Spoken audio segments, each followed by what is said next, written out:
الحمد لله كفى وسلام على عباده الذين اصطفى أما بعد فأعوذ بالله من الشيطان الرجيم بسم الله الرحمن الرحيم يا أيها الذين آمنوا قوا أنفسكم وأهليكم نارا وقودها الناس والحجارة وقال النبي صلى الله تعالى عليه وسلم كل مولود يولد على الفطرة فأبواه يهودانه أو يمجسانه أو ينصرانه أو كما قال عليه الصلاة والسلام. وقال النبي صلى الله تعالى عليه وسلم لا يؤمن أحدكم حتى يكون هواه تبعا لما جئت به أو كما قال عليه الصلاة والسلام. وقال النبي صلى الله تعالى عليه وسلم كلكم راع وكلكم مسؤول عن رعيته أو كما قال عليه الصلاة والسلام. صدق الله مولانا العظيم وصدق رسوله النبي الكريم ونحن على ذلك لمن الشاهدين والشاكرين والحمد لله رب العالمين. پھنس گئے دام میں جس وقت سے گلشن چھوڑا، پھنس گئے دام میں جس وقت سے گلشن چھوڑا، نکھتے گل نہ ملی جب سے نشیمن چھوڑا. ہم کہیں کے نہ رہے عزت باری کی قسم جب سے اللہ کے محبوب کا دامن چھوڑا. جب سر میں ہوائیں طاعت تھی سرسبز و شجر امید کا تھا، جب سر اسیاں چلنے لگی اس پیڑ نے پھلنا چھوڑ دیا. اللہ کی راہیں اب بھی کھلی ہیں، اللہ کی راہیں اب بھی کھلی ہیں، آثار و نشاں سب قائم ہیں. اللہ کوئی بندوں نے لیکن اس راہ میں چلنا چھوڑ دیا. درود پاک پڑھ لیجیے. اللہم صلی علی سیدنا حبیبنا و شفیعنا کریمنا مولانا محمد بارک وسلم صلاۃ دائما ابدا علی حبیبک خیر الخلق کلہم. اسٹیج پہ جلوہ افروز علماء کرام، پردے میں بیٹھی ہوئی خواتین اسلام، تمام سامعین حضرات، میرے بچے اور بچیوں، اللہ سبحانہ و تعالیٰ کا بے انتہا کرم اور احسان ہے کہ اس نے ہمیں اور آپ کو آج کی اس نورانی اور مقدس مجلس میں بیٹھنے کی توفیق نصیب فرمائی. میں نے آپ حضرات کے سامنے قرآن حکیم کی چند آیات اور اللہ کے پیارے نبی خاتم الانبیاء حضرت محمد مصطفیٰ صلی اللہ علیہ وسلم کے چند ارشادات نقل کیے ہیں. دعا فرمائیں ان مبارک ارشادات کی روشنی میں مختصر وقت کے اندر مجھ ناچیز سے کچھ ایسی باتیں کہلا دیں جو میرے لیے بھی فائدہ مند ثابت ہوں اور آپ حضرات کے لیے بھی فائدہ مند ثابت ہوں. اللہ تعالی ہم سب کو کہنے اور سننے سے زیادہ عمل کرنے کی توفیق نصیب فرمائے. ماشاءاللہ ابھی آپ حضرات نے اپنے مکتب کا پروگرام سنا. مکتب کے جلسوں کے اصل مقرر تو یہی بچے ہوتے ہیں. ہم لوگ تو تائید کے لیے بیٹھتے ہیں اور تھوڑا سا 10-15 منٹ جو کچھ کہنا سننا ہو جاتا ہے. ابھی بالغان کے تعلق سے، بڑے حضرات کے تعلق سے بات کر رہے تھے مفتی صاحب کہ مفتی مذکر صاحب ماشاءاللہ باقاعدہ بالغان کا مکتب چلاتے ہیں. یہ مودہا میں بھی ملکواں چوراہے کی مسجد میں متولی اور مؤذن اور وہاں کے بڑے لوگ سب نے قرآن سیکھا ماشاءاللہ، اور اس کا ایک عملی نمونہ ابھی ہم نے اپنے سامنے سنا. ماشاءاللہ ہماری محترمہ خاتون اندر سے بھی جو قرآن پاک پڑھ رہی تھی، مجھے جیسا کہ معلوم ہوا سمیر صاحب کی والدہ محترمہ ہیں اور وہ پولیس ڈپارٹمنٹ میں ہیں. پولیس محکمے میں سروس کرنے کے باوجود اتنا اچھا قرآن پاک انہوں نے پڑھا ہے.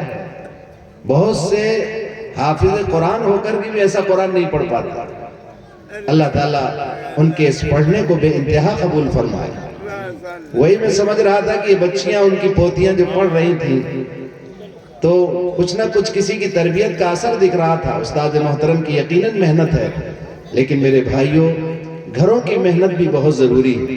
استاذ تو ہمارا معاون ہے. یہ جتنی بچوں نے جو سنایا ہے، بعض حضرات نعتیں یاد کروا دیتے ہیں، تقریر بہت لمبی لمبی یاد کروا دیتے ہیں، لیکن ہمارا جو مقصد تھا اس جلسے میں کہ طالب علم کو وہ چیزیں یاد کرائی جائیں جو روزمرہ کے اسے استعمال کی۔ ماشاءاللہ اس جلسے میں وہ چیزیں مجھے ملی، بہت خوشی ہوئی۔ ہمارے استاد محترم نے، قاری صاحب نے بڑی محنت کے ساتھ بہت اچھا تلفظ، اس سے پہلے جو تلفظ بگڑا ہوا تھا اس جلسے میں وہ تلفظ ہم درست پا رہے ہیں ماشاءاللہ۔ اللہ تعالیٰ ان کے عمر میں اور علم میں برکت نصیب فرمائے۔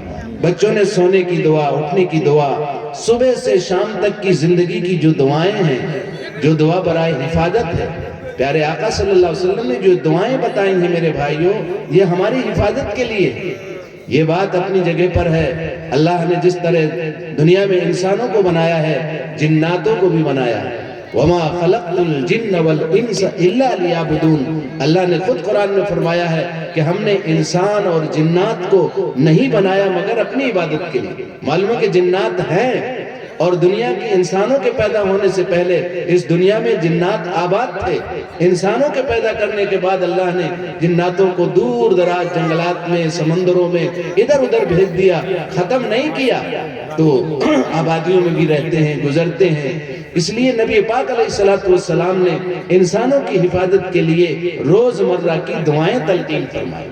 کھانے میں بھی شیطان کا دخل ہو سکتا ہے، پانی میں بھی دخل ہو سکتا ہے، گھروں میں بھی دخل ہو سکتا ہے، بیت الخلاء میں بھی دخل ہو سکتا ہے، شیاطین کہیں بھی ہو سکتے ہیں، ہماری نظروں سے غائب ہے۔ ان کی حفاظت کے لیے جناب نبی کریم صلی اللہ علیہ وسلم نے روزمرہ کی دعائیں ہمیں یاد کرائیں۔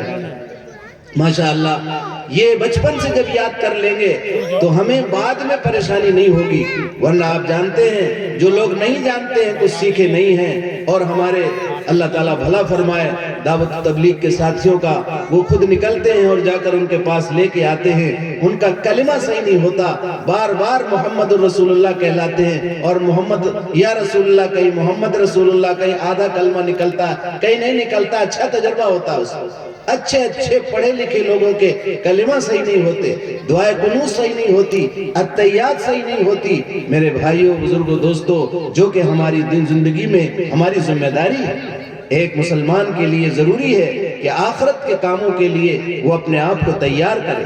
یہ دنیا چند روزہ زندگی ہے۔ میں نے جو آپ کے سامنے قرآن کریم کی آیت پڑھی ہے، اللہ تعالیٰ نے اہل ایمان کو خطاب کر کے فرمایا، یا ایھا الذین آمنوا قوا انفسکم واہلیکم نارا۔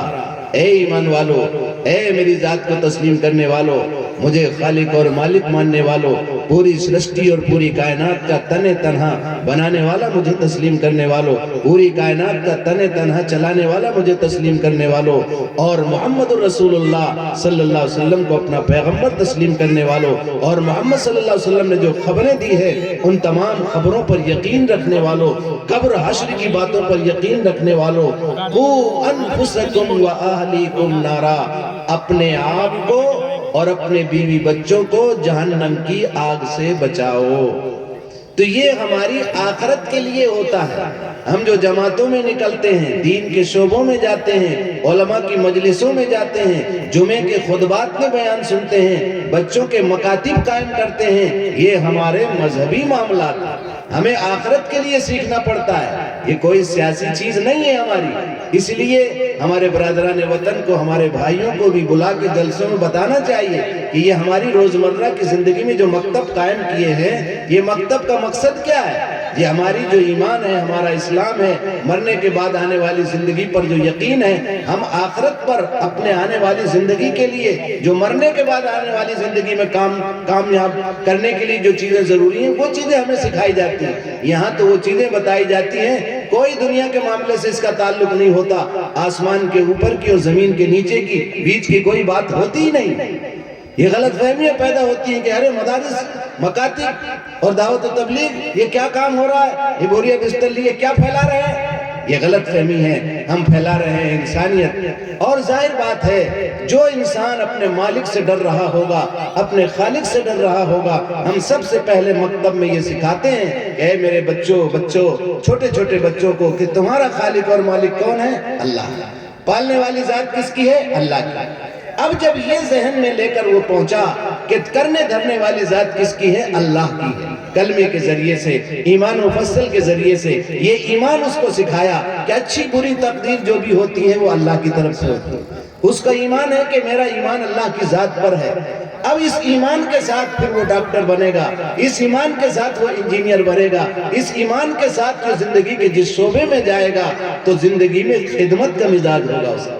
وہ ڈاکٹر، اس کی نظر پیسے پر نہیں ہوگی کہ دینے والی ذات تو اللہ کی ہے، میری نظر تو مریض کے مرض پر ہے. ورنہ میرے بھائیوں، ایسے ایسے ڈاکٹروں کو بھی دیکھا گیا ہے، اسی دنیا نے اپنی نگاہوں سے دیکھا ہے کہ مریض ڈاکٹر کی دہلیز پر تڑپ تڑپ کر مر گیا، لیکن ڈاکٹر نہیں نکلے کیونکہ وہ غریب آدمی تھا، 50,000 روپے نہیں جمع کر سکا. کیوں؟ اس لیے کہ اسے خالق اور مالک کا ڈر نہیں تھا. وہ مسلمان بھی ہو سکتا ہے، وہ ہمارے دوسرے بھائی بھی ہو سکتے ہیں، وہ سب کوئی ہو سکتا ہے. جو پیسے کا لالچی ہو وہ سب کچھ کر سکتا ہے. اس لیے ایجوکیٹڈ ہونا صرف کافی نہیں ہے کہ ہم بہت ہائی فائی ایجوکیشن پڑھا دیا، انجینئر اور ڈاکٹر بنا دیا، لیکن اگر اللہ کا ڈر، اللہ کا خوف، تو یہ مذہبی تعلیم کے ذریعے سے جو مکتبوں میں دعوت و تبلیغ کے ذریعے اور بیانوں کے ذریعے جو ہم سکھاتے ہیں، تو ہم یہی سکھاتے ہیں کہ بھئی اپنے مالک سے ڈرو. پھر ہر شعبے میں جہاں جائے گا، پولیس محکمے میں ہوگا تو کسی پر ظلم نہیں کرے گا. کلیکٹر بنے گا، وہ پورے ہر ایک پر خیال رکھے گا. وہ ضلع کا کلیکٹر ہوگا، پورے ضلع پر اس کی نظر ہوگی، غریب پر بھی، امیر پر بھی ہوگی. کوئی رشوت دے کر اسے غلط فیصلے نہیں کروا سکے گا.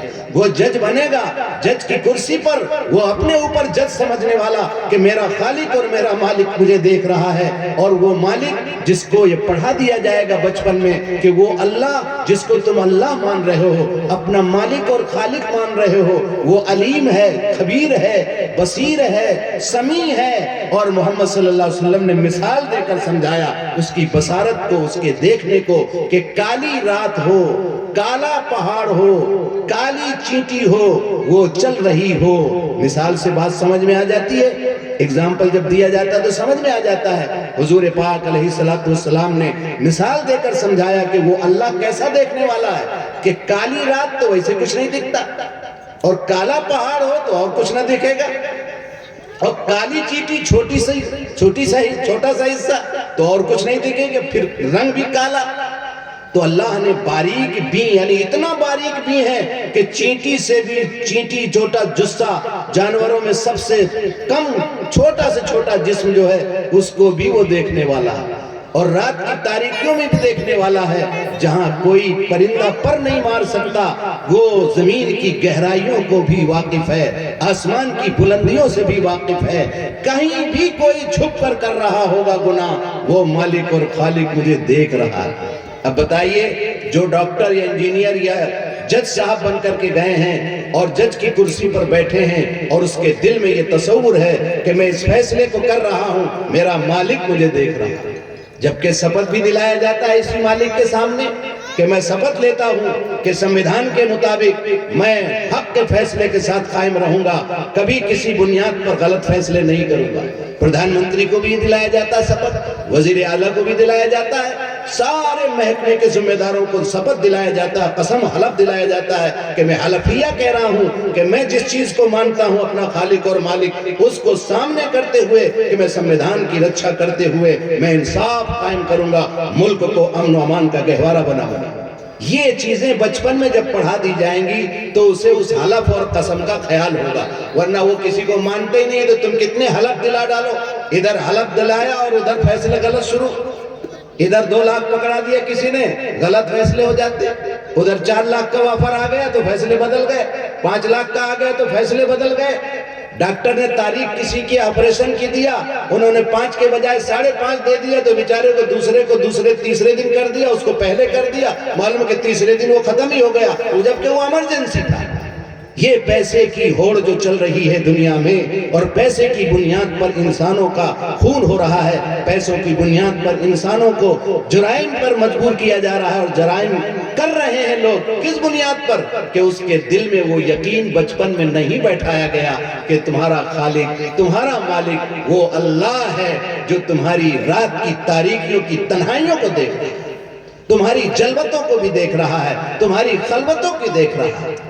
اس لیے وہ ظالم نہیں ہو سکتا کبھی بھی، وہ انسانیت پر رحم کرنے والا آفیسر بنے گا۔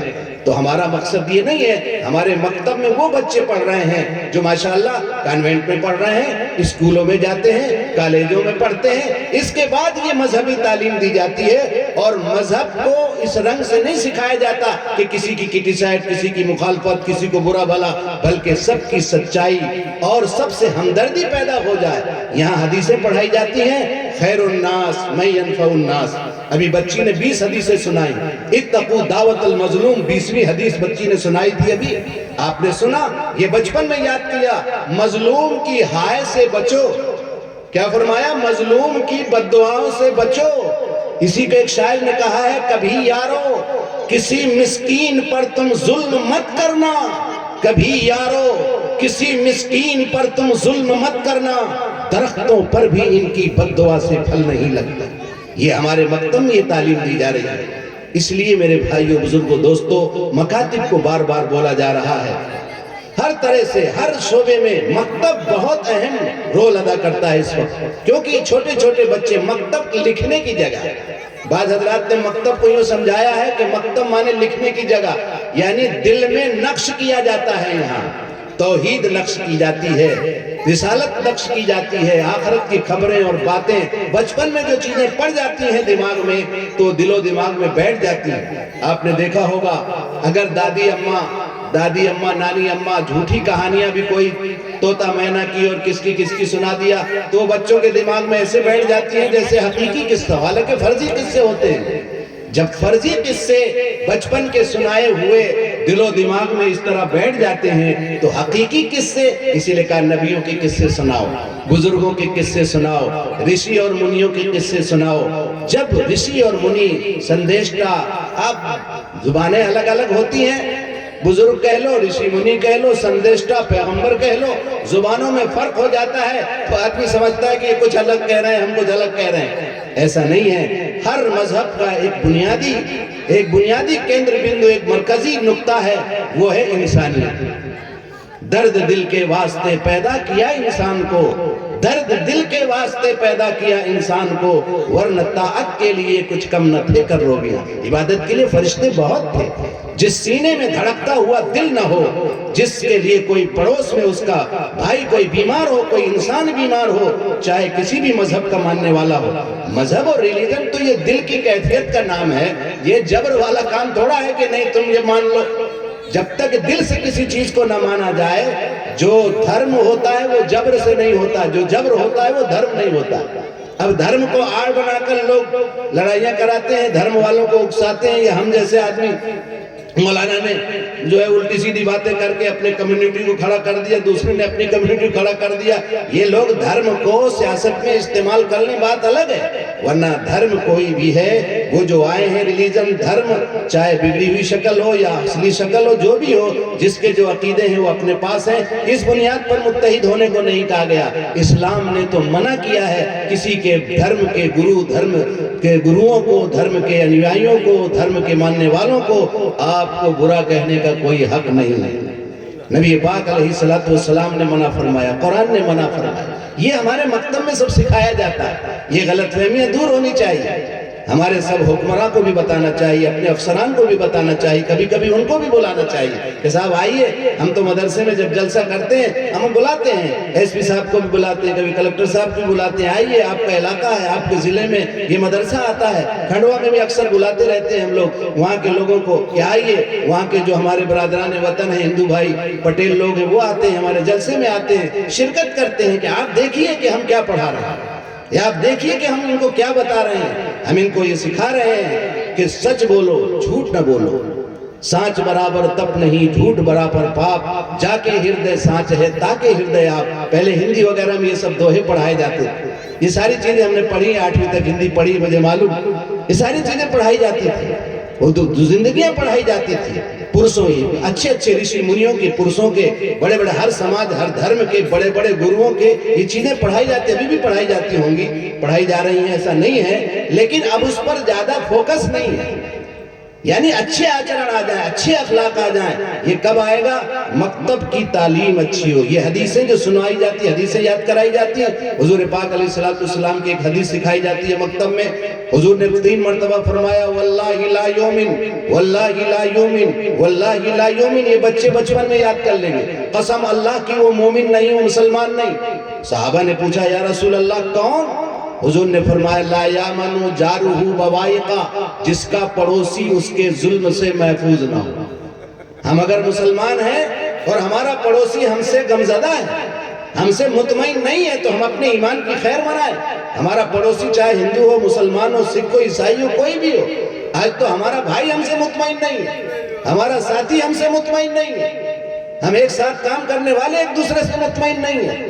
ایک ہی آفس میں کام کرنے والے ایک دوسرے سے مطمئن نہیں ہیں. ہر آدمی ایک دوسرے کو شک کی نظر سے دیکھتا ہے.